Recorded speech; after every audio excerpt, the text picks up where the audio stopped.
Right, right. Okay, I was reading about this rating. We have a kind of a rating system in media as well, and then I was reading about your rating systems in banking. If I am not wrong, JCR Viz rating. Where would Islamic banking or Dawood Islamic Bank, for that matter, fall into that? I think currently we are rated as A minus, and I'm very sure in the near future our rating is going to go up. So we are just, and almost all the Islamic banks are just right up there with any of the conventional banks. A minus A rating is not bad at all. But we also have another distinguishing feature, and that is that there is an international rating agency based out of Bahrain that rates Islamic banks based on Sharia. Okay. And that international agency has rated us as well, and the Islamic Bank has been rated AA on the Sharia rating as well, which is in Pakistan we are the only AA rated Sharia bank as well. So we are at the top. At the top. Over there. Yeah. Lovely. Very nice. Now I understand that there is going to be a kind of a rebranding and change of identity of the bank. If you want to divulge into that a little bit. Actually I will, but I may not be very specific because all these change of brand name etc. are always subject to regulatory approvals, and we are change of brand name etc. are always subject to regulatory approvals, and we are in the final stages of getting those.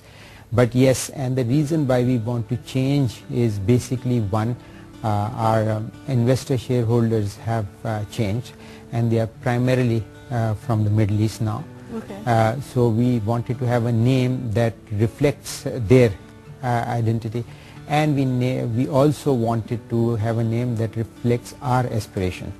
And of course I'm not going to tell you that the name we have in mind is Burj Bank. Okay, you didn't tell us. Not at all. I wonder where you get this news from. These media people somehow seriously crazy, I tell you.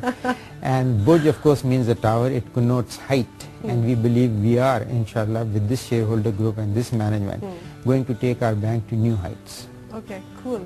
And of course Burj makes sense, and it's easier for you to not have told us what the name was, and you are the CEO, so nobody is going to question you anymore. I have no idea what you're talking about. Alright, so with it changing to a new, rebranding itself and everything, any other new changes, any other future goals, aspirations that you have in mind? Yes, actually we want to, our vision is that we want to establish our bank as the standard for banking in this country, which helps us in two ways. One, everybody would like to be that. Secondly, if we end up being the standard of banking in this country, then Islamic banking automatically becomes the standard of banking in this country. That's our vision, that's where we would like to be.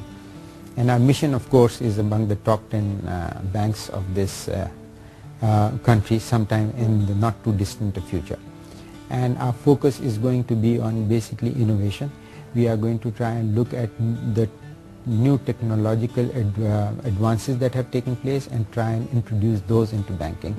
And we are talking about innovation in products as well, we are talking about innovation in customer service as well. What we would ideally like to do is give you as a customer the service that you are getting from the conventional banks. From anywhere else. Yeah, but much better. I want to be able to give you better products, I want to be able to give you better service for two reasons. One, a good way to make money. Secondly, I want you to understand through actions and practice that Islamic banking indeed is a much better form of banking than money lending. What would you, and my final question to you, what would you say to somebody who has been banking with conventional banks, and everybody is always asking what the interest rate is and how much are we getting, is it 8%, 12%, whatever it is. Why would you expect, if they are not religiously inclined, those people, why would they switch? For two reasons. One, again, the fact of the matter is, if I don't want to be technical, but if you look at the underlying contracts of any Islamic banking product, you will see they are a little more balanced. Let me give you a short example.